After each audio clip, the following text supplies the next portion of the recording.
नमस्कार, स्वागत है आप सभी का डीडी न्यूज पर। आप देख रहे हैं मिड डे प्राइम। मैं हूं रमा त्यागी। अगले 1 घंटे में हम बात करेंगे देश भर की बड़ी खबरों की, बताएंगे दुनिया भर में कौन कौन सी खबरों पर है सबकी नजर, क्या चल रहा है खेल और अर्थ जगत में, और कुछ झलके फिल्म, कला और संस्कृति के क्षेत्र से भी। लेकिन सबसे पहले बड़ी खबरें। राष्ट्रपति ने नई दिल्ली में राष्ट्रीय पंचायत पुरस्कार सप्ताह का किया उद्घाटन। पंचायतों के प्रोत्साहन के लिए उत्कृष्ट कार्य करने वाली पंचायतों को प्रदान किया पुरस्कार। 24 अप्रैल को मनाया जाएगा राष्ट्रीय पंचायत दिवस।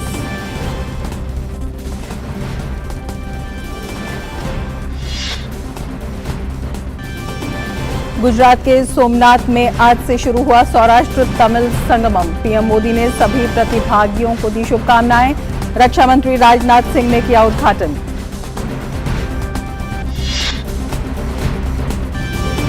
सैन्य कमांडरों का द्विवार्षिक सम्मेलन 2023 का पहला संस्करण आज से हाइब्रिड प्रारूप में हुआ शुरू। 21 अप्रैल तक चलेगा 5 दिवसीय सम्मेलन। अग्निपथ योजना, डिजिटलीकरण, कॉम्बैट मैनेजमेंट की समीक्षा के अलावा कई अहम मुद्दों पर होगा मंथन।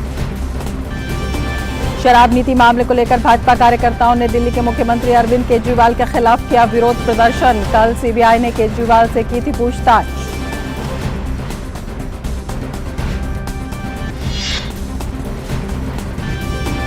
अतीक और अशरफ की पुलिस हिरासत में हुई हत्या की जांच को लेकर सुप्रीम कोर्ट में याचिका दाखिल। सुप्रीम कोर्ट के रिटायर्ड जज की निगरानी में जांच की मांग।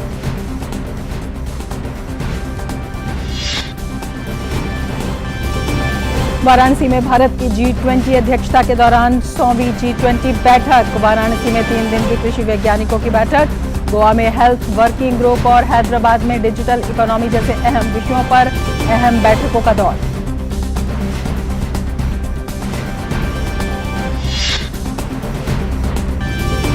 खुदरा महंगाई दर के बाद अब थोक महंगाई के मोर्चे पर भी अच्छी खबर। मार्च के महीने में थोक महंगाई दर में गिरावट। थोक महंगाई दर का ताजा आंकड़ा पिछले 29 महीनों में सबसे कम।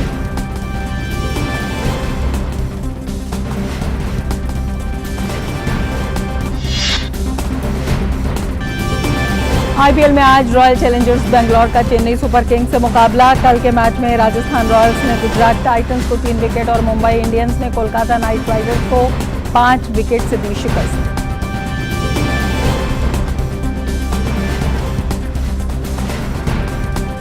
और अब बड़ी खबरों पर विस्तार से नजर।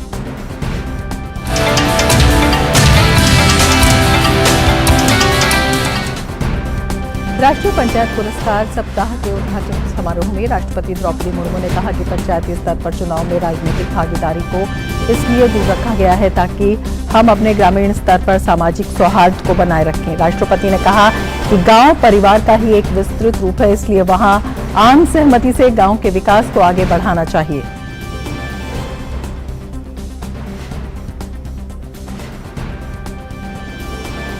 इस योजना के पीछे सोच ये थी कि गांव में शांति और सद्भावना बनी रहे और चुनाव के कारण आने वाली कड़वाहट से बचा जा सके। मेरा मानना है कि गांव परिवार का ही विस्तृत रूप है। परिवार में मतभेद हो सकते हैं, लेकिन मनभेद नहीं होना चाहिए। सारी सामुदायिक कार्य यथासंभव आम सहमति से होने चाहिए। अगर चुनाव की नौबत भी आए तो ये चुनाव ग्रामवासियों में विभाजन ना लाए। उन्होंने आगे कहा कि किसी भी समाज के सर्वांगीण विकास के लिए महिलाओं की भागीदारी बेहद जरूरी है। किसी भी समाज के सर्वांगीण विकास के लिए महिलाओं की भागीदारी अत्यंत आवश्यक होती है। महिलाओं के पास अपने और अपने परिवार तथा समाज के भलाई के लिए अधिक से अधिक निर्णय लेने के अधिकार होनी चाहिए। ये अधिकार परिवार और ग्राम स्तर पर उनके सशक्तिकरण से प्राप्त होगा। राष्ट्रीय पंचायत पुरस्कार सप्ताह के उद्घाटन समारोह में केंद्रीय ग्रामीण विकास मंत्री गिरिराज सिंह ने पंचायतों को उनके पूरे अधिकार देने की बात कही। आज आजादी के 75वें वर्ष अमृतकाल में और पंचायती राज के संविधान के 73वें संशोधन के 30 साल बाद भी मैं ये कह सकता कि कुछ राज्यों ने जरूर इनके अधिकार को दिए हैं, उनके लिए उनका मैं शुक्रगुजार हूं। और आज कहूंगा, आज आप अपने आप में राज्यों को एक निर्णय लेने का समय आ गया है कि आप पंचायती राज को उनके कानूनी अधिकार दें। और अब बात ताजा खबर की।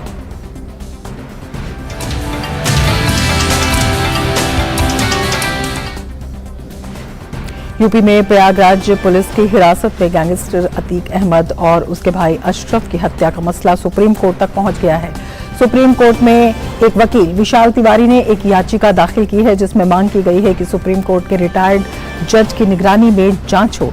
इसके अलावा याचिका में 2017 से उत्तर प्रदेश में अब तक हुए 183 एनकाउंटर की जांच सुप्रीम कोर्ट के रिटायर्ड जज की निगरानी में एक्सपर्ट कमेटी से कराने की मांग की गई है।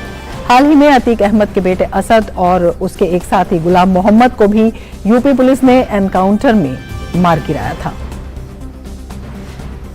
उत्तर प्रदेश के मुख्यमंत्री योगी आदित्यनाथ ने लोगों से अपील की है कि वो अफवाहों पर ध्यान न दें। हत्याकांड की जांच के लिए 3 सदस्यों की न्यायिक आयोग का गठन किया गया है। गैंगस्टर अतीक अहमद और उसके भाई की हत्या के बाद उत्तर प्रदेश के मुख्यमंत्री योगी आदित्यनाथ ने लखनऊ में बैठकर पूरे राज्य की कानून व्यवस्था की स्थिति की समीक्षा की।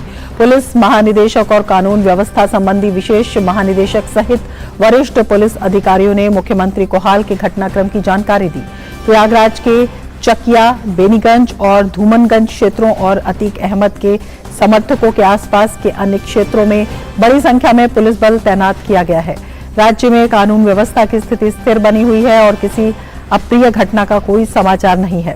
हत्या के संबंध में गिरफ्तार सभी तीनों आरोपियों को 14 दिन के लिए न्यायिक हिरासत में भेज दिया गया। पुलिस राज्य के संवेदनशील क्षेत्रों में अतिरिक्त निगरानी कर रही है और वाहनों की कड़ी जांच की जा रही है। और ज्यादा जानकारी के लिए लखनऊ से हमारे संवाददाता रामेंद्र सिंह हमारे साथ जुड़े हुए हैं। रामेंद्र, इस वक्त किस तरह की स्थिति वहां पर देख रहे हैं? क्या कुछ कानून व्यवस्था की स्थिति है? कि प्रयागराज से लेकर के पूरे उत्तर प्रदेश में कानून व्यवस्था को लेकर के कोई चुनौती नहीं है। अतीक अहमद और अशरफ की हत्या के बाद लग रहा था कि थोड़े बहुत रिएक्शन आएंगे, उनकी भी परिस्थितियां नहीं दिख रही है। कुछ लोगों ने स्वीकार किया कि जो अपराधी हैं उनके साथ नहीं खड़े होना है, क्योंकि दौर और जो राजनीति उत्तर प्रदेश में बदला है उसी के साथ लोगों की सोच बदली है कि अपराधियों के साथ नहीं रहना है। उत्तर प्रदेश को आगे ले जाना है तो अपराध की जरूरत नहीं है, अच्छी कानून व्यवस्था की जरूरत है, अच्छे व्यवसाय की जरूरत है, निवेश की जरूरत है। तो लगभग जो सोच लोगों की डेवलप हुई है, इसलिए पूरे उत्तर प्रदेश में कानून व्यवस्था को लेकर कोई चुनौती नहीं है। कई दिनों कोई अपनी घटना के समाचार नहीं है। पूरे उत्तर प्रदेश में अभी तक शांति है। रामेंद्र, आपसे ये भी जानना चाहेंगे कि इस पूरे मामले में जांच किस दिशा में आगे बढ़ रही है? तो जांच के एंगल कई हैं। एक तो ये है कि जो मर्डर करने वाले आए थे, जिन्होंने अतीक की हत्या की है, उनका मोटिव तो वही था जो ये बता रहे हैं। या इसके पीछे एक और कारण है क्योंकि अतीक के साथ बड़े व्यवसायी वर्ग जुड़ा था, जहां अतीक अपने फंड का निवेश करते थे। तो जब वो उन लोगों की जब नाम मानने लगे तो उन लोगों ने काम किया है, या राजनीतिक दुश्मनी के कारण ये घटना घटित की है, या ऐसे कई लोग हैं जो अतीक जिनको परेशान करते थे, जिनकी जमीनों पर कब्जा किए थे, उनके कारण ये स्थितियां आई हैं। तो जांच के कई एंगल है, वो निकल करके बाहर आएंगे। लेकिन अतीक का जो साम्राज्य 44 साल से था वो टूट गया है। वहां जो अपराध की दुनिया बना रखी थी वो समाप्त हो गई है। चांद बाबा के मर्डर से लेकर के जिस तरीके से अपराध से धन अर्जन और राजनीतिक महत्वाकांक्षा को लेकर के परिवार हत्या के सहारे आगे बढ़ रहा था, वो सारी चीजें समाप्त हो गई हैं। प्रयागराज में भी शांति और पूरे उत्तर प्रदेश में शांति है। जांच के कई एंगल है। पुलिस जब पूरी तफ्तीश करेगी और जो मर्डर है इनको जब अपनी कस्टडी में लेगी, पूछताछ करेगी, तब शायद सारी चीजें सामने आएंगी। रामेंद्र, ये भी आपसे जानना चाहेंगे, जो तीनों आरोपी हैं उनके बारे में क्या कुछ और जानकारी प्राप्त हुई है? अलग अलग जगहों से वो आते हैं, किस तरह से उनका आपसी कनेक्शन और किस तरह का कनेक्शन और भी उनका हो सकता है? यही एक बात है कि जो अलग अलग जगहों से आते हैं तो एक साथ लिंक कैसे हुए। हालांकि ये सारे लोग जेल गए थे। हर जो व्यक्ति है, कोई छोटा अपराधी है, कोई बड़ा अपराधी है, किसी ने हत्या की है, किसी ने और अपराध किए हैं, तो सब है निश्चित रूप से अपराधी। लेकिन इनको लिंक कैसे किया गया, कैसे एक दूसरे से जुड़े हैं, कैसे तीनों एक साथ मिलकर अतीक की हत्या और अशरफ की हत्या का प्लान बनाए आए, ये चीजें निकालनी है पुलिस को भी, क्योंकि पुलिस के ऊपर भी, पुलिस की अवस्था, न्याय की अवस्था में थे, पुलिस की सिक्योरिटी में थे, तो पुलिस की भी चुनौतियां हैं कि सारी चीजें साफ होकर के जनता के सामने आए। सरकार भी यही चाहती है कि सारे तथ्य साफ हो, जनता के सामने आए कि ये घटना क्यों घटित हुई है। एक अपराधी का मर्डर हुआ है वो अलग है, लेकिन उत्तर प्रदेश में जो भी घटनाएं होती हैं उनके सारे तथ्य निकल करके सामने आए, ये सरकार भी चाहती है, शायद इस पर काम चल रहा है। रामेंद्र, ये जो पूरा मामला है सुप्रीम कोर्ट में भी इससे संबंधित एक याचिका डाली हुई है और 183 जो एनकाउंटर पूर्व में हुए हैं उनसे संबंधित एक विस्तृत जानकारी की उसमें मांग की गई है। किस तरह से जो वहां पर क्राइम का एक कनेक्शन था उसमें बड़े खुलासे हो सकते हैं?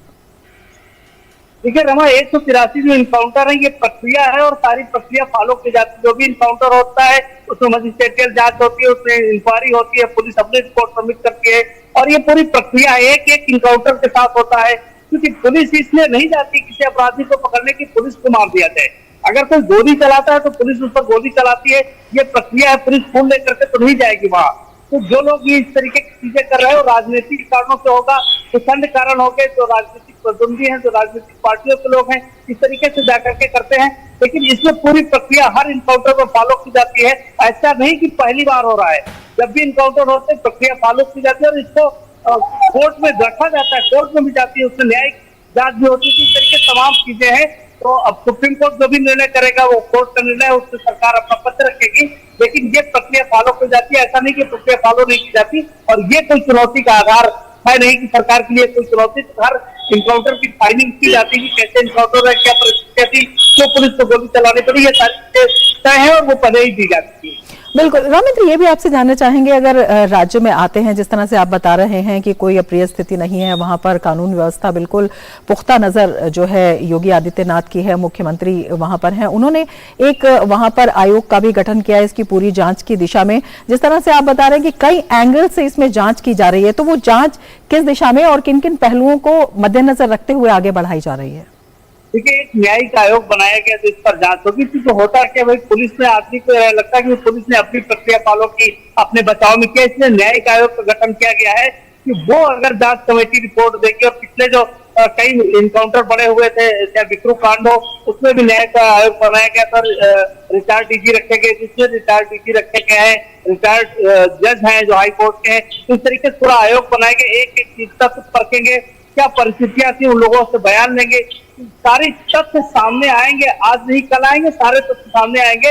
इसीलिए पुलिस की जांच अलग है, मजिस्ट्रेटियल जांच अलग है, न्यायिक आयोग की जांच अलग है। ये सारी जब जांचें निकल करके सामने आएंगी तो लोगों के समझ में आएगा कि घटना क्यों हुई। ऐसे ही कोई अफवाह ना, इसीलिए बार बार कह रहे हैं कि अफवाहों पर ध्यान न दें।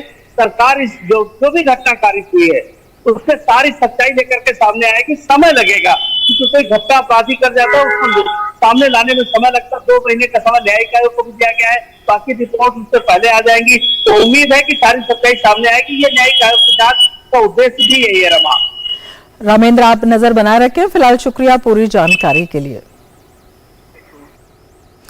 आगे बढ़ेंगे। दिल्ली में भारतीय जनता पार्टी के कार्यकर्ताओं ने दिल्ली आबकारी नीति मामले को लेकर दिल्ली के मुख्यमंत्री अरविंद केजरीवाल के खिलाफ विरोध प्रदर्शन किया। कल सीबीआई ने केजरीवाल से पूछताछ की थी। इससे पहले पूर्व उप मुख्यमंत्री मनीष सिसोदिया और अन्य से पूछताछ हुई थी।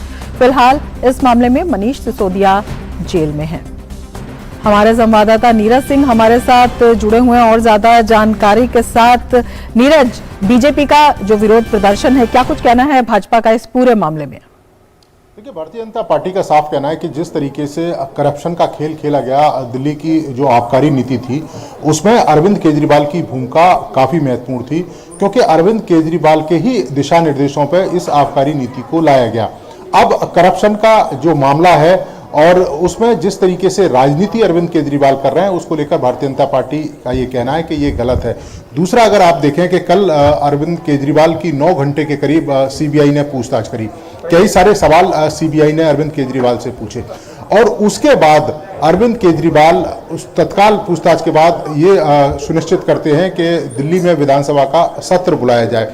और सत्र बुलाने के लिए सिर्फ मंशा यही है। इससे पहले भी अगर आप देखें, अरविंद केजरीवाल ने जब विशेष सत्र बुलाया था तो उसमें तमाम जो लोग हैं उनके ऊपर न केवल कई तरह की अनर्गल बातें करी बल्कि कई तरह के जो आरोप हैं वो लगाए। और इसका पीछे मकसद यही था कि एक प्रिविलेज मिलता है कि विधानसभा सत्र के दौरान अगर आप अपनी किसी बात को कहते हैं तो आपके ऊपर कोई कार्रवाई नहीं हो सकती। आप भले ही चाहे किसी का मानहानि कर दें लेकिन उस समय आपके ऊपर कार्रवाई नहीं होगी। और यही कारण है कि अगर आप देखें कि 9 घंटे की पूछताछ के बाद आज विशेष सत्र बुलाने की जो जिद है वो अरविंद केजरीवाल सरकार है वो लगातार कर रही है। हालांकि उपराज्यपाल महोदय ने इस बात का उल्लेख किया, एक लेटर भी लिखा है कि जब 29 मार्च को बजट सत्र खत्म हो गया था दिल्ली विधानसभा का, उसके बाद अचानक से सत्र बुलाने की क्या जरूरत थी। और दूसरा, अगर आप विशेष सत्र बुलाते हैं तो आपको अपनी कार्यसूची भी पेश करनी चाहिए ताकि सत्र में जो लोग भाग लें, जो विधायक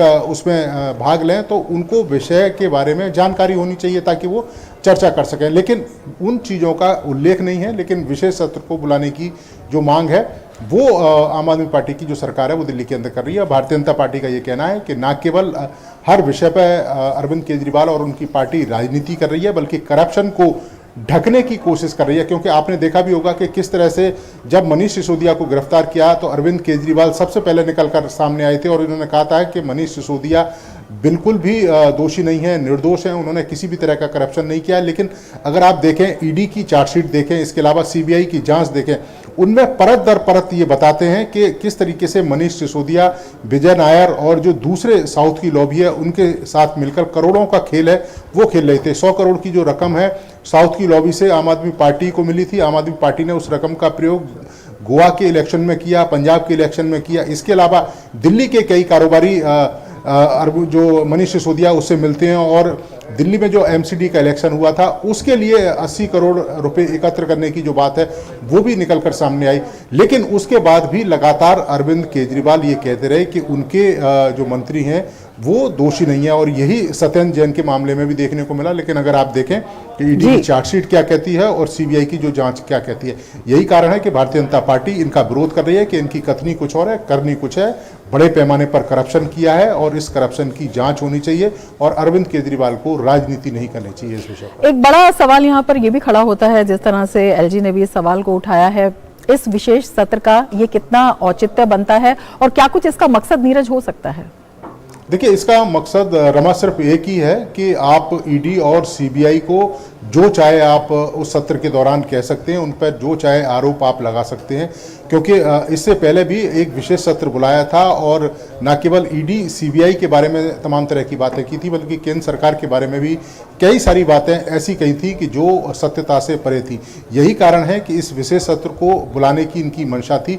और उपराज्यपाल महोदय ने सिर्फ ये पूछा था कि भाई विशेष सत्र अगर बुलाया जा रहा है तो उसके पीछे मकसद क्या है। आप ये नहीं बताते हैं कि उस विशेष सत्र को किस लिए बुलाया जा रहा है। अगर आप विशेष सत्र को बुलाते हैं तो एक कार्यसूची उसके लिए आती है कि आपको कार्यसूची देनी होती है ताकि जो विशेष सत्र में भाग लेगा विधायक उसको विषय की जो जानकारी है वो होनी चाहिए। और जब आप देखें कि जो बजट सत्र था 29 मार्च को अनिश्चितकाल के लिए दिल्ली विधानसभा का जो सत्र है वो स्थगित हो गया था, लेकिन उसके बाद अचानक से सत्र बुलाना तो ये कहीं ना कहीं आपकी जो मंशा है उस पर सवाल खड़े करता है। और यही कारण है कि जो एलजी महोदय हैं उन्होंने इसकी अनुमति नहीं दी। लेकिन आप देखें कि लगातार राजनीति हो रही है और आम आदमी पार्टी और अरविंद केजरीवाल सत्र को बुलाने के लिए अड़े हुए हैं।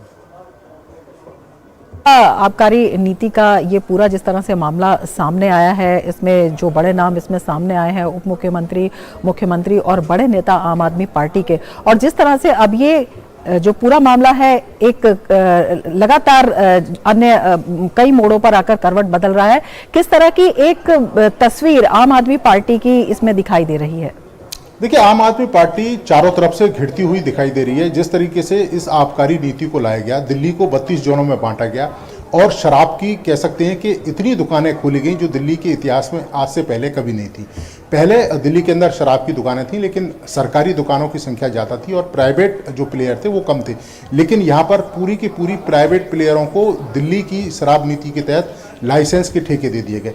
और आप देखें कि जिस तरीके से दिल्ली के अंदर शराब बहाई गई थी और कई सारे ऐसे रेजिडेंशियल एरिया थे जहां पर शराब की दुकानें खोली गई थी, तो ये मंशा बताता था कि किस तरीके की मंशा थी।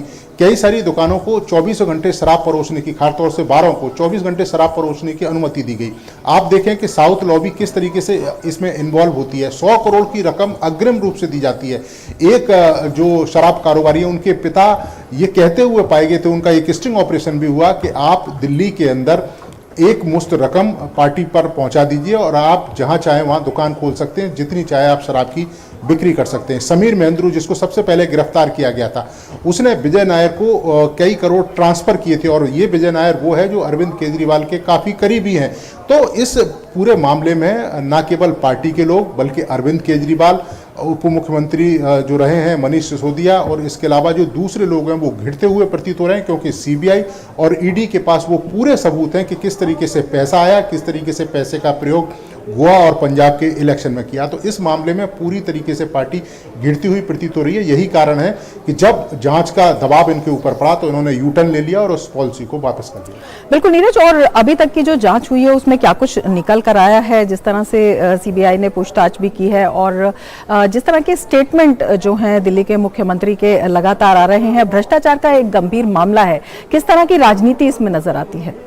देखिए, इसमें राजनीति आम आदमी पार्टी की तरफ से लगातार की जा रही है और आम आदमी पार्टी लगातार क्लीन चिट देने की भी कोशिश करती है। आप देखें कि जिस समय मनीष सिसोदिया के ऊपर कार्रवाई की जा रही थी तो मनीष सिसोदिया बार बार सामने आकर मीडिया से ये कहते थे कि सीबीआई ने उनको क्लीन चिट दे दिया है, सीबीआई को कुछ मिला नहीं है।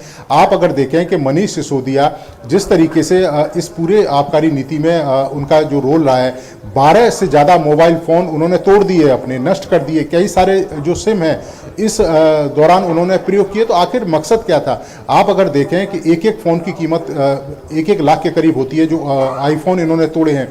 तो आखिर ऐसा क्या कारण था कि आपको 1 महीने 2 महीने के अंदर अपने फ़ोन को नष्ट करना पड़ रहा था? तो कहीं ना कहीं आप जो सबूत हैं उनको मिटाना चाहते थे।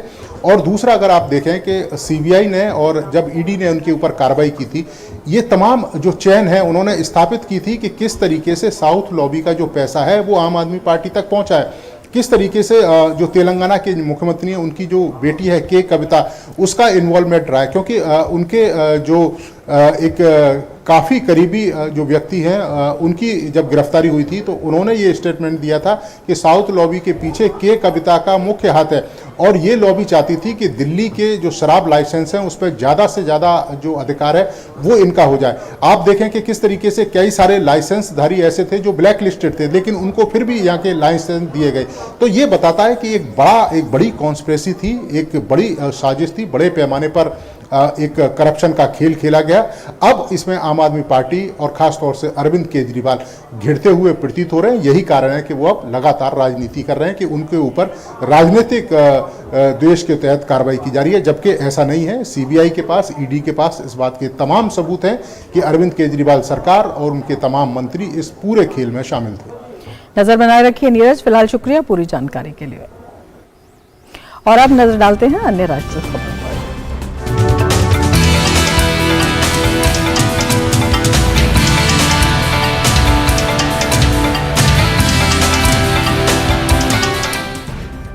दस दिनों का सौराष्ट्र तमिल संगमम आज से गुजरात के सोमनाथ में आरंभ हो गया है। प्रधानमंत्री नरेंद्र मोदी ने सौराष्ट्र तमिल संगमम पर ट्वीट कर कहा कि ऐतिहासिक सौराष्ट्र तमिल संगमम शुरू पर सभी प्रतिभागियों को मेरी शुभकामनाएं। गुजरात के सौराष्ट्र क्षेत्र और तमिलनाडु का संबंध बहुत पुराना और मजबूत है। ये संगमम सांस्कृतिक जुड़ाव और एक भारत श्रेष्ठ भारत की भावना को बढ़ावा देता है। सौराष्ट्र तमिल संगमम के मौके पर अपने संबोधन में रक्षा मंत्री राजनाथ सिंह ने कहा कि अयोध्या में प्रधानमंत्री के नेतृत्व में भव्य राम मंदिर का निर्माण हो रहा है और जल्द ही इसका उद्घाटन किया जाएगा।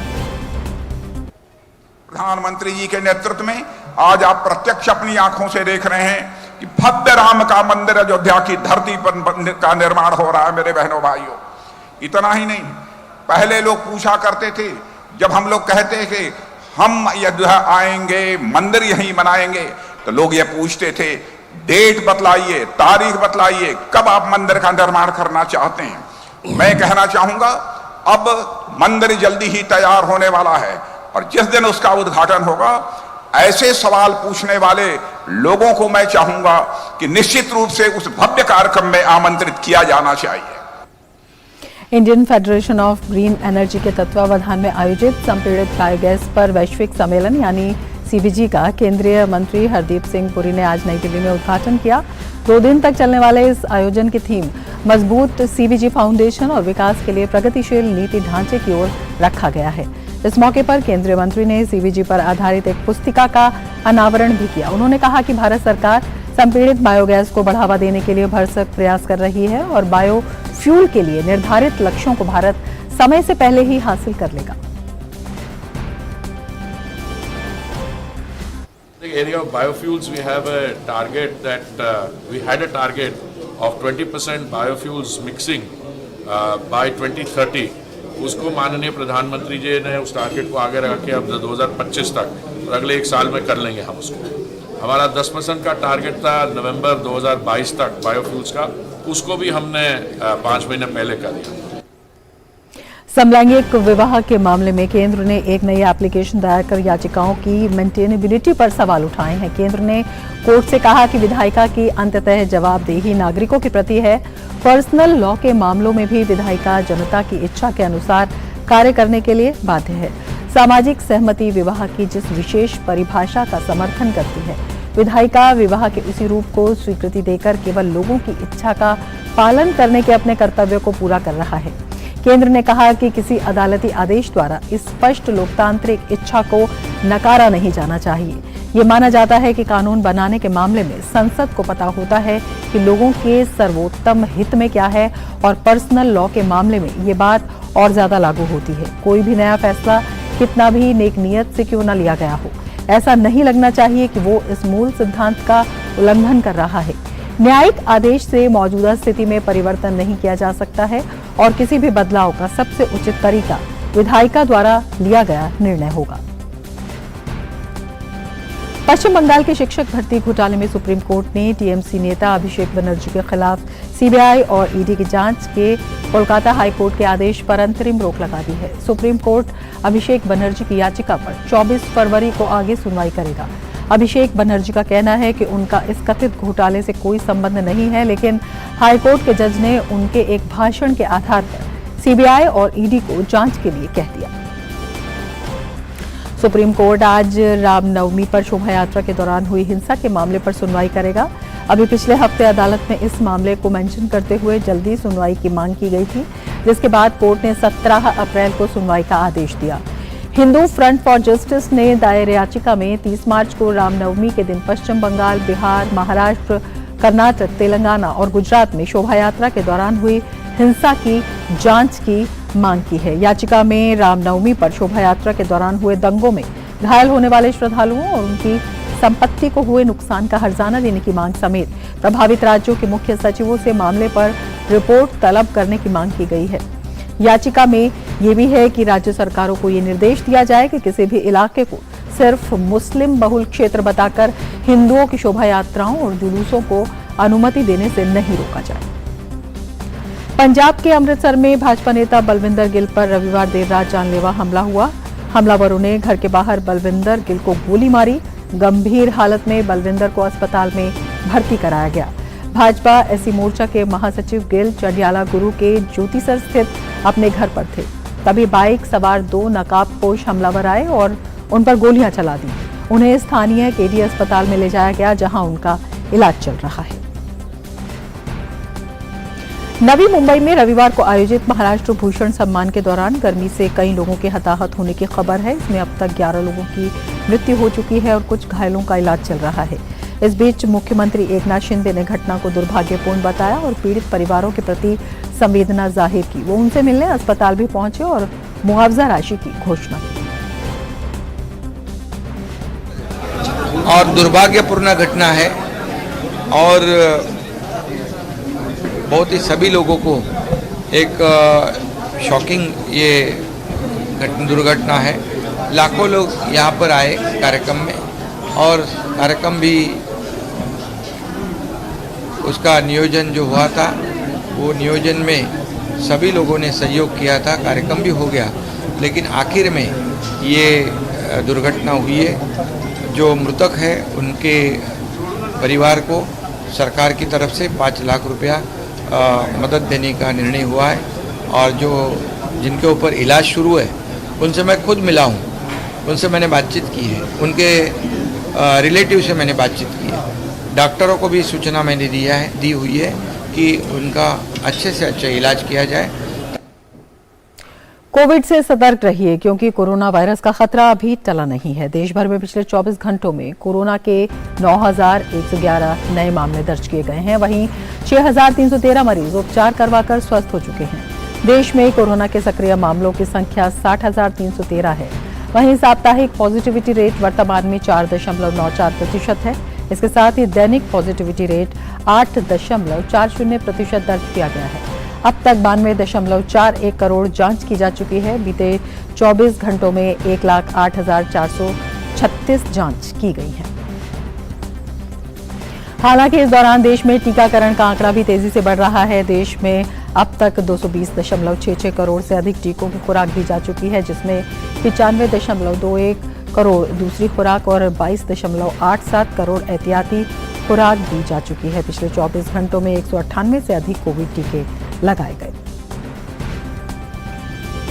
पश्चिम बंगाल, बिहार और तटीय आंध्र प्रदेश में अगले 4 से 5 दिनों के दौरान लू चलने का अनुमान है। मौसम विभाग के अनुसार पंजाब और हरियाणा में कुछ स्थानों पर अगले 2 दिन लू की स्थिति रहने की संभावना है। उत्तर पश्चिम भारत और पड़ोसी मध्य प्रदेश तथा पूर्वी भारत के ज्यादातर मैदानी क्षेत्रों में अधिकतम तापमान 40 से 42 डिग्री सेल्सियस के आसपास रहेगा। उत्तर पश्चिम, पूर्व और पूर्वोत्तर भारत के ज्यादातर क्षेत्रों में अधिकतम तापमान सामान्य से 3 से 5 डिग्री सेल्सियस अधिक रहेगा। जो पूरा इंक्लूडिंग एनसीआर दिल्ली में तो अभी कोई हीट वेव का पॉसिबिलिटी कम है, लेकिन टेम्परेचर्स फिर भी नॉर्मल से ज़्यादा रहने की उम्मीद है। 3 से 4 डिग्री आप नॉर्मल रह सकते हैं। थोड़ा बहुत हीट वेव पंजाब और हरियाणा के आइसोलेटेड पॉकेट्स में आने की उम्मीद है आने वाले 2 दिनों में। वेस्ट बंगाल के लिए हमने ऑरेंज अलर्ट भी इशू कर रखा है हीट वेव का। और मीडिया प्राइम में फिलहाल लेते हैं एक ब्रेक। आप देखते रहिए डीडी न्यूज।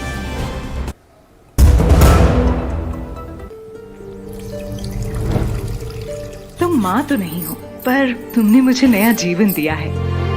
तुम डॉक्टर तो नहीं हो, पर तुमने मेरे बच्चे को रोगों से बचाया है। तुम टीचर तो नहीं हो, पर तुमने हमारे स्कूल में बच्चों की संख्या बढ़ाई है। तुम सिर्फ नल नहीं, हमारा बेहतर आज और कल हो। प्रधानमंत्री जी के जल जीवन मिशन के साथ आओ बनाएं आत्मनिर्भर भारत।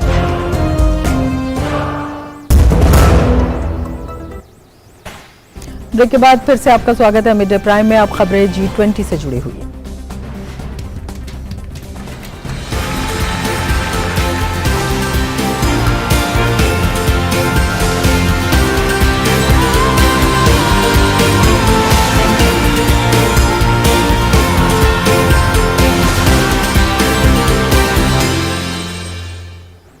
प्रमुख कृषि वैज्ञानिकों की G20 बैठक आज से वाराणसी में हो रही है। 3 दिन की ये बैठक कृषि अनुसंधान, शिक्षा विभाग और कृषि और किसान कल्याण मंत्रालय की ओर से आयोजित की जा रही है। G20 सदस्य देशों के लगभग 80 विदेशी प्रतिनिधि इस बैठक में भाग लेंगे।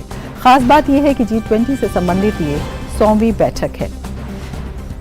बैठक के पहले दिन मिलेट्स का महत्व बताने के लिए बेहद दिलचस्प मिलेट्स एग्जीबिशन लगाई गई। इसमें भारतीय कृषि अनुसंधान परिषद की कई वैरायटीज मौजूद हैं। दरअसल भारत की अध्यक्षता के दौरान G20 पहल के रूप में बाजरा और अन्य प्राचीन अन्न अंतर्राष्ट्रीय अनुसंधान पहल महर्षि पर भी विचार विमर्श का प्रस्ताव है।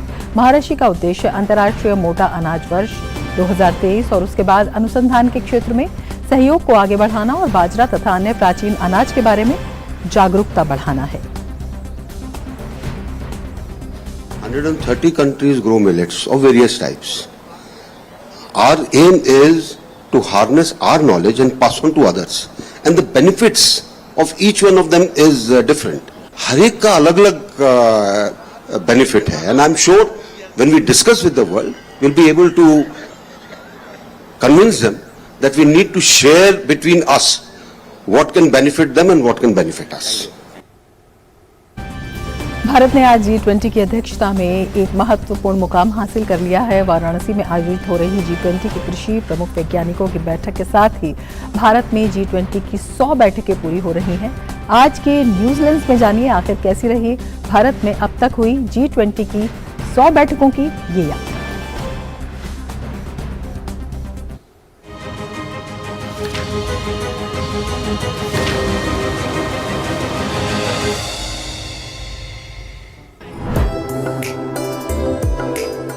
भारत ने आज G20 की अध्यक्षता में एक मील का पत्थर हासिल कर लिया है।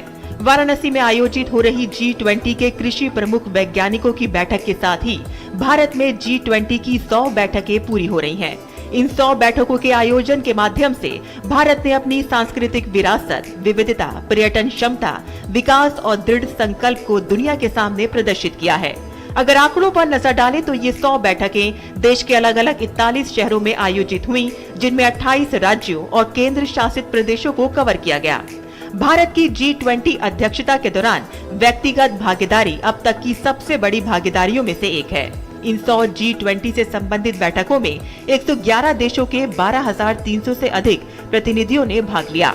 इन 100 बैठकों के दौरान भारत की सांस्कृतिक विरासत से दुनिया को रूबरू कराने के लिए 150 से अधिक सांस्कृतिक कार्यक्रम आयोजित किए गए, जिनमें 7,000 से अधिक कलाकारों ने हिस्सा लिया।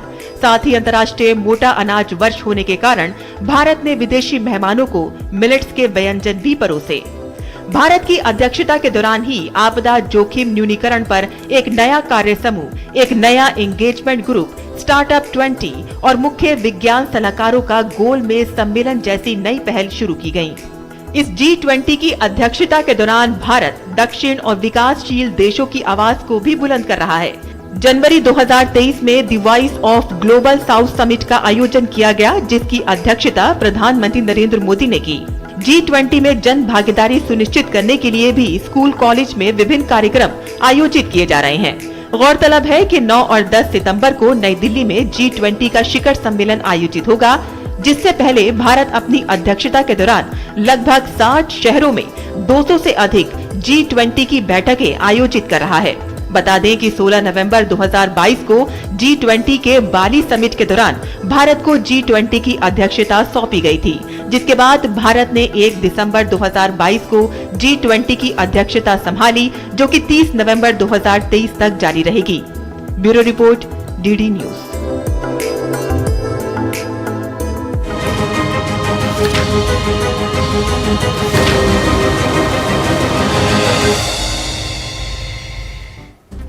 आगे बढ़ते हैं। शेरपा ट्रैक के हेल्थ वर्किंग ग्रुप की दूसरी बैठक गोवा में चल रही है। 19 अप्रैल तक चलने वाली बैठक में भारत की ओर से निम्न मध्यम आय वाले देशों के लिए स्वास्थ्य सुरक्षा सुनिश्चित करने पर जोर दिया जाएगा। G20 के हेल्थ वर्किंग ग्रुप की दूसरी बैठक को संबोधित करते हुए केंद्रीय पर्यटन राज्य मंत्री श्रीपद यशो नाइक ने कहा कि गोवा पर्यटन के लिए दुनिया भर में मशहूर है। उन्होंने कहा कि डेलीगेट्स गोवा के पारंपरिक समग्र आयुर्वेद के अनुभव का लाभ उठाएंगे। While Goa is a great tourist place, it is also promotes the spirituality and traditional Ayurveda. I would therefore recommend the delegates to experience holistic traditional and Ayurveda therapies here in Goa. I would like to emphasize the age-old Indian philosophy of Atiti Devo Bhava, which means guest is God. This guiding principle reflects the spirit of hospitality, deep ingrained in the Indian culture, where the guests are treated with utmost respect, care and warmth. Goa में चल रही G20 के health working group की दूसरी बैठक के उद्घाटन सत्र को संबोधित करने के बाद DD न्यूज से खास बातचीत में केंद्रीय पर्यटन राज्य मंत्री श्रीपद यशो नाइक ने कहा कि इस बैठक से गोवा में पर्यटन को बढ़ावा मिलेगा। G20 हेल्थ वर्किंग ग्रुप की दूसरी बैठक गोवा में हो रही है। इस वक्त हमारे पास साथ हैं श्रीपद यशो नायक, जो केंद्रीय पर्यटन राज्य मंत्री हैं। सर, गोवा आपका घर है, आपका कंस्टिट्यूएंसी है और यहाँ पर बहुत इंपॉर्टेंट मीटिंग हो रहा है, तो किस तरीके के संदेश, चूंकि पर्यटन के लिए जाना जाता है गोवा, आप पर्यटन राज्य मंत्री हैं, किस तरह के आवभगत होगा हमारे डेलीगेट? जरूर, ये जो G20 का मीटिंग यहाँ हो रहा है, मैं प्रधानमंत्री जी का आभार व्यक्त करता हूँ कि गोवा तो आप लोग सब जानते हैं कि एक वर्ल्ड डेस्टिनेशन है, लाखों टूरिस्ट यहाँ आते हैं और इस मीटिंग के द्वारा और भी गोवा का टूरिज्म आगे बढ़ने में निश्चित तौर से मदद होगी। और सचमुच गोवा की जो ब्यूटी है, गोवा जो लोग चाहते हैं वो खुद उनको ये सभी G20 कंट्रीज को खुद देखने को मिला और इसलिए निश्चित तौर से हमारे यहाँ जो टूरिज्म बढ़ने में निश्चित तौर से मदद हो जाएगी। गोवा एक आयुर्वेद के हब के रूप में भी विकसित हो रहा है। यहाँ पे आयुर्वेद का इंस्टीट्यूट है, तो कैसे आप डेलीगेट्स को क्या उसको जो से जोड़ेंगे? पर्यटन बोलते हैं तो इसके साथ साथ मेडिकल सुविधा भी आवश्यक है और हम इसको गोवा को इसी तरह से डेवलप कर रहे हैं। हमें यहाँ एलोपैथी का सुपर स्पेशलिटी हॉस्पिटल, जेएमसी तो अच्छा काम करे, कई प्राइवेट अच्छे हॉस्पिटल्स है। और जब मैं आयुष मिनिस्ट्री में था तभी एक बड़ा इंस्टीट्यूट, आप जानते हैं कि बड़ा इंस्टीट्यूट हमने यहाँ लाया, all India institute of Ayurveda, और जो मोपा एयरपोर्ट है इसके नीचे ही 1-2 किलोमीटर में वो प्रस्तापित हुआ है और शुरू भी गए साल में प्रधानमंत्री जी ने उसका इनागुरेशन भी किया है। अभी वहाँ ओपीडी चल रही है, कॉलेज शुरू हो गया है, हॉस्पिटल तुरंत कई महीनों के बाद हॉस्पिटल भी शुरू हो जाएगा और अलग तरीके का जो टूरिस्ट को रिझाने के लिए जो पंचकर्मा हो या बाकी सब आयुर्वेदा ट्रीटमेंट हो, ये सब उसकी उपलब्धि यहाँ टूरिस्ट को हम दे देंगे। और हमारी एक और भी थोड़ी सी एक सेकंड फेज है ताकि वो योगा या नेचुरोपैथी का काम वहाँ शुरू करे, ये हमारी सोच है और निश्चित तौर से वो हो जाएगी। आज योगा तो आप जानते हैं वर्ल्ड वाइड हो गया है, माननीय प्रधानमंत्री जी ने यूनो में वो सब करके लाया और 6 साल हमने योगा डे से पूरे वर्ल्ड ने योगा डे सेलिब्रेट किया और योगा का महत्व अभी लोग जानने लगे हैं। तो ये सुविधा टूरिस्ट को भी, पर्यटक को भी उपलब्ध कराने का काम हमने किया हुआ है और निश्चित तौर से उसका इन लोगों को फायदा हो जाएगा। तो गोवा में ऐसा मानना है केंद्रीय पर्यटन राज्य मंत्री का कि जो G20 की बैठक हो रही है उससे पर्यटन को बढ़ावा मिलेगा और दुनिया भर के और भी टूरिस्ट आकर्षित होकर के आएंगे। कैमरामैन एस जयशंकर के साथ नितेंद्र सिंह, DD न्यूज, पणजी, गोवा। और G20 डिजिटल आर्थिक कार्य समूह की दूसरी बैठक हैदराबाद में जारी है। 3 दिवसीय बैठक में डिजिटल कनेक्टिविटी, कौशल, साइबर सुरक्षा और डिजिटल आधारभूत ढांचे के विकास सहित अन्य संबंधित मुद्दों पर विशेष रूप से चर्चा होगी। इस दूसरी बैठक में सदस्य देशों, आमंत्रित विशेषज्ञों और अंतर्राष्ट्रीय संगठनों के 130 से अधिक प्रतिनिधि भाग ले रहे हैं।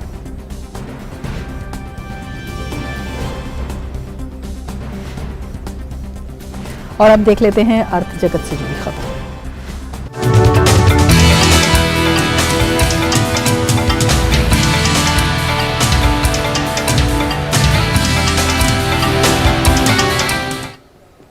महंगाई के मोर्चे पर अच्छी खबर आई है। रिटेल महंगाई के बाद अब थोक महंगाई के मोर्चे पर भी राहत मिली है। मार्च के महीने में थोक महंगाई दर में गिरावट दर्ज की गई है। मार्च महीने में थोक महंगाई फरवरी के 3.85% के मुकाबले घटकर 1.34% पर पहुंच गई है।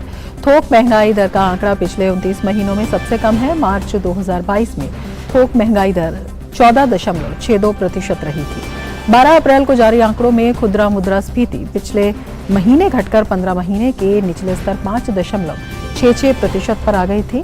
मार्च 2023 में मुद्रास्फीति की दर में गिरावट मुख्य रूप से बुनियादी धातुओं, खाद्य उत्पादों, वस्त्रों, गैर खाद्य वस्तुओं, खनिजों, रबर, प्लास्टिक उत्पादों, कच्चे पेट्रोलियम, प्राकृतिक गैस और कागज और उससे बने उत्पादों की कीमतों में गिरावट के कारण आई है।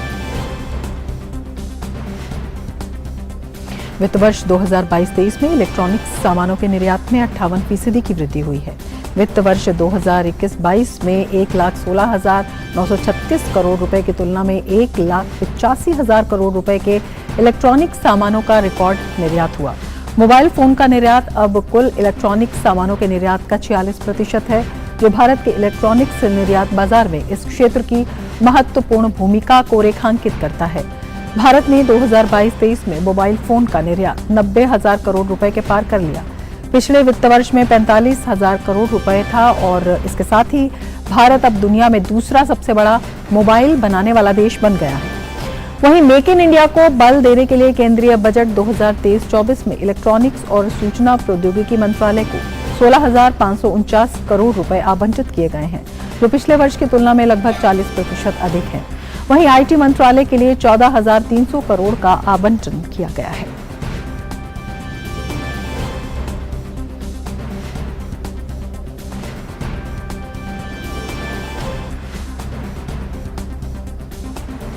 और अब देख लेते हैं खेल जगत की खबरें।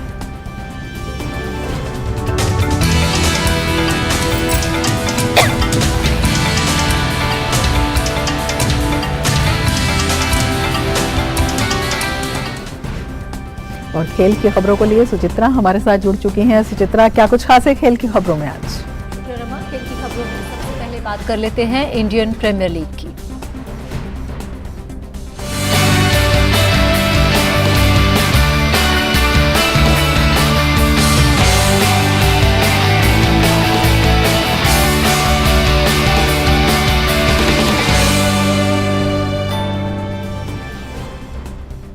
इंडियन प्रीमियर लीग में आज होने वाले मुकाबले में रॉयल चैलेंजर्स बैंगलोर का सामना MS धोनी की चेन्नई सुपर किंग्स से होगा। इन दोनों टीमों की ये इस सीजन में पहली भिड़ंत है। बेंगलोर के चिन्नास्वामी स्टेडियम में होने वाले इस मुकाबले में दोनों टीमों की कोशिश 2 अंक हासिल कर अंक तालिका में ऊपर पहुंचने की होगी।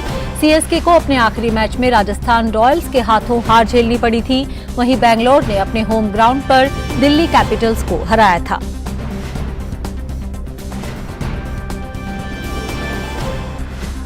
इंडियन प्रीमियर लीग में रविवार को खेले गए पहले मैच में मुंबई इंडियंस ने कोलकाता नाइट राइडर्स को 5 विकेट से हराया।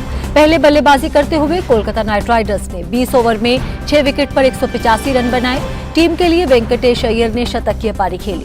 जवाब में मुंबई ने 5 विकेट के नुकसान पर 18वें ओवर में ये लक्ष्य हासिल कर लिया। IPL में रविवार को खेले गए दूसरे मुकाबले में राजस्थान रॉयल्स ने गत चैंपियन गुजरात टाइटंस को 3 विकेट से हरा दिया। अहमदाबाद के नरेंद्र मोदी स्टेडियम में राजस्थान ने टॉस जीतकर पहले गेंदबाजी का फैसला किया। गुजरात टाइटंस ने 20 ओवर में 7 विकेट पर 177 रन बनाए। जवाब में राजस्थान ने 19.2 ओवर में 7 विकेट गंवाकर ये लक्ष्य हासिल कर लिया। राजस्थान के लिए उनके कप्तान संजू सैमसन ने सबसे ज्यादा 60 रन बनाए। शिमरॉन हेटमायर ने 26 गेंद पर नाबाद 56 रन बनाए। बात करते हैं टेनिस की। रूस के 5वीं वरीयता प्राप्त टेनिस खिलाड़ी आंद्रे रूबलेव ने मोंटे कार्लो मास्टर्स का खिताब अपने नाम कर लिया है। रविवार को खेले गए फाइनल में रूबलेव ने होल्गर रूने को 5-7, 6-2, 7-5 से शिकस्त दी। ये मैच जीतने में रूबलेव को 2 घंटे 34 मिनट लगे। रूबलेव का ये पहला ATP मास्टर्स 1000 खिताब है। वहीं ये पहला मौका है जब रूबलेव ने मोंटे कार्लो मास्टर्स अपने नाम किया है। इससे पहले वे 2 बार इस प्रतियोगिता के फाइनल में पहुंचे थे, लेकिन जीत हासिल नहीं कर पाए थे। कुल मिलाकर ये रूबलेव के करियर का 13वां और सबसे बड़ा खिताब है। इस सीजन में ये रूबलेव की टूर पर 18वीं जीत रही। तो खेल की खबरों में फिलहाल इतना ही। वापस चलते हैं रमा के पास। बहुत शुक्रिया सुचित्रा तमाम खबरों की जानकारी के लिए। और अब बात उन खबरों की जो दुनिया भर में सुर्खियों में छाई हुई है।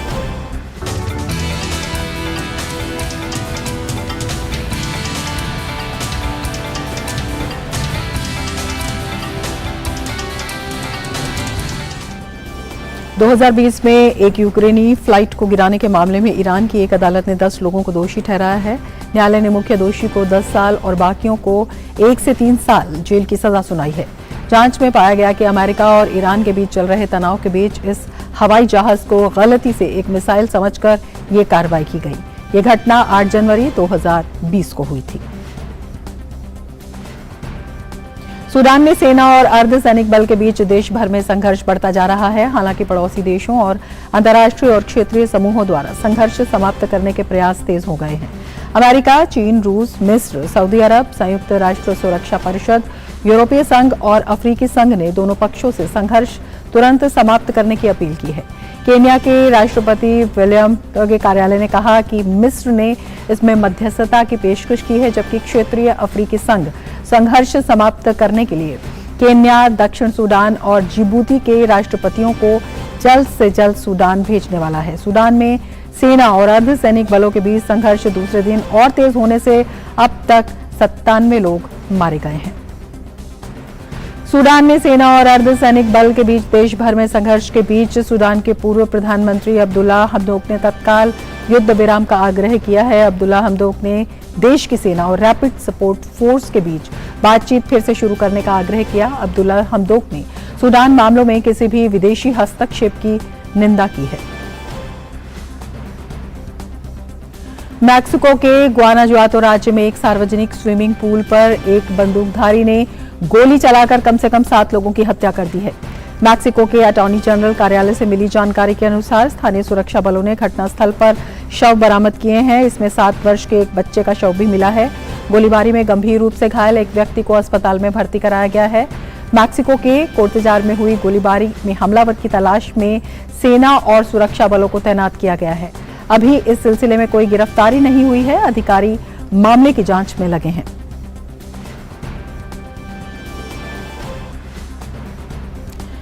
नेपाल की राजधानी काठमांडू दुनिया के सबसे प्रदूषित शहरों में से एक है। नेपाल के जंगलों में लगी आग और फसलों के अवशेष जलाने के कारण काठमांडू दुनिया के सबसे प्रदूषित शहरों की सूची में 10वें स्थान पर पहुंच गया है। जंगलों में लगी आग की वजह से काठमांडू में दृश्यता का स्तर प्रभावित हुआ है। पूरा दरबार में अमेरिकी दूतावास के वायु गुणवत्ता मापक स्टेशन के अनुसार काठमांडू का AQI 200 के स्तर को पार कर गया। जैसे जैसे AQI में गिरावट जारी है, वैसे वैसे काठमांडू में दृश्यता का स्तर भी गिरता जा रहा है। और अब बारी हमारे अगले सेगमेंट लाइफ प्राइम की।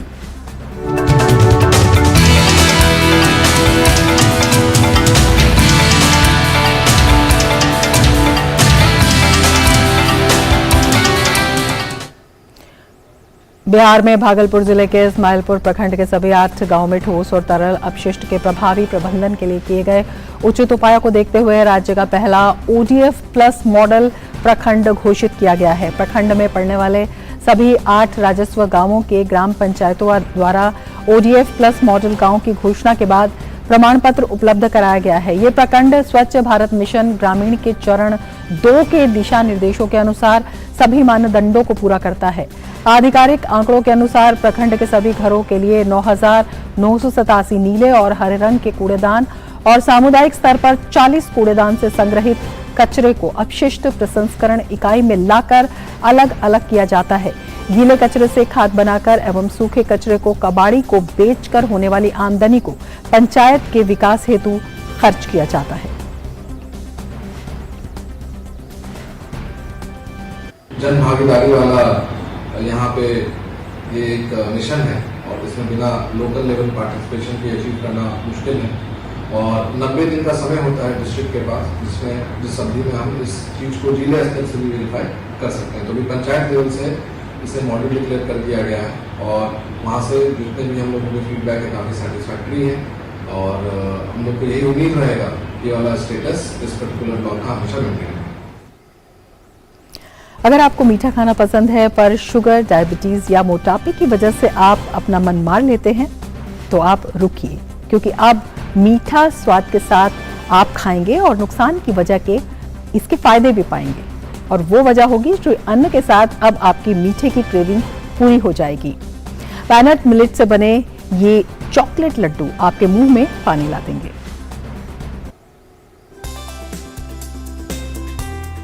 कम पानी में ज्यादा फसल की पैदावार देने वाले ये मिलेट्स पोषक तत्वों का बूस्टर डोज है, जिसकी आज हम सबको जरूरत है। हम ये जो पॉजिटिव 5 मिलेट्स है उस पे हम काम कर रहे हैं। हमारी टीम का नाम है ओमनी ओजस और मैं उसकी मेंबर हूँ। हम बानियार्ड मिलेट रवा का चॉकलेट लड्डू बनाए हैं। जो ऐसे हम वो नॉर्मल रवा का या गेहूं के जो बनाते हैं तो वो हेल्दी नहीं होते, ये हमारा हेल्दी वर्जन है। अलग अलग रोगों के लिए अलग अलग मिलेट्स होते हैं हमारे जैसे ही बानियार्ड मिलेट्स का मैं आज बता रही हूँ। तो जो थायराइड, डायबिटीज़, ब्लड प्रेशर जो होता है तो उसमें ये फ़ायदेमंद रहता है। जो भी सॉफ्ट ऑर्गन होते हैं हमारी बॉडी के उसमें भी ये फ़ायदेमंद रहता है। पोषण के कर्णधार श्री अन्न से बने ये स्वादिष्ट लड्डू कैसे बनते हैं, चलिए आपको बताते हैं। गेहूं और मिलेट की इस बारीक सूजी को सबसे पहले घी में सेका जाता है। अच्छे से सेकने के बाद इसे ठंडे होने के बाद इसमें नारियल का बूरा मिला देते हैं। फिर अलग से गुड़ की चाशनी बनाई जाती है। फिर इसमें जो सेका हुआ मिलेट है उसे मिक्स किया जाता है। फिर उसमें चॉकलेट पाउडर, इलायची, ड्राई फ्रूट मिक्स किए जाते हैं। सर्दियों में इसे गोंद, सौंठ इत्यादि मिलाकर भी खाया जाता है। इसके बाद पूरे मिक्सचर के ठंडे होने के बाद उसे लड्डू के शेप में किया जाता है और नारियल के बूरे से सजाकर तैयार है आपके स्वादिष्ट और पौष्टिक मिलेट के लड्डू। अहमदाबाद की ओमनी ओजस की टीम बहुत लंबे समय से लोगों में मिलेट्स को लेकर जागरूकता फैलाने का काम कर रही है। साथ ही साथ ये लोग श्री अन्न से बनी कई स्वादिष्ट और रोचक व्यंजनों से लोगों का पोषण कर रहे हैं। हमारी टीम को मिलेट्स के फायदे मालूम है, जैसे कि नेगेटिव मिलेट्स जो खाते हैं तो उनसे क्या क्या डिसीज होते हैं। ये ग्लूटेन फ्री है, तो जो भी जितने भी पेशेंट है, जितने भी डिसीज है, तो ये खाने से उसमें फायदे रहते हैं। श्री अन्न केवल खेती या खाने तक सीमित नहीं है, बल्कि भारत की परंपराओं से परिचित हैं। वो ये भी जानती है कि हमारे यहाँ किसी के आगे श्री ऐसे ही नहीं जुड़ता। जहाँ श्री होती है वहाँ समृद्धि भी होती है और समग्रता भी। आप भी अपने जीवन में श्री अन्न को अपनाकर स्वास्थ्य और समृद्धि रूपी धन पाइए। अहमदाबाद से लक्ष्मण राजपूत के साथ सुमन बोराना की रिपोर्ट, डीडी न्यूज। इसके साथ ही मिड डे प्राइम में फिलहाल इतना ही। दीजिए इजाजत, नमस्कार।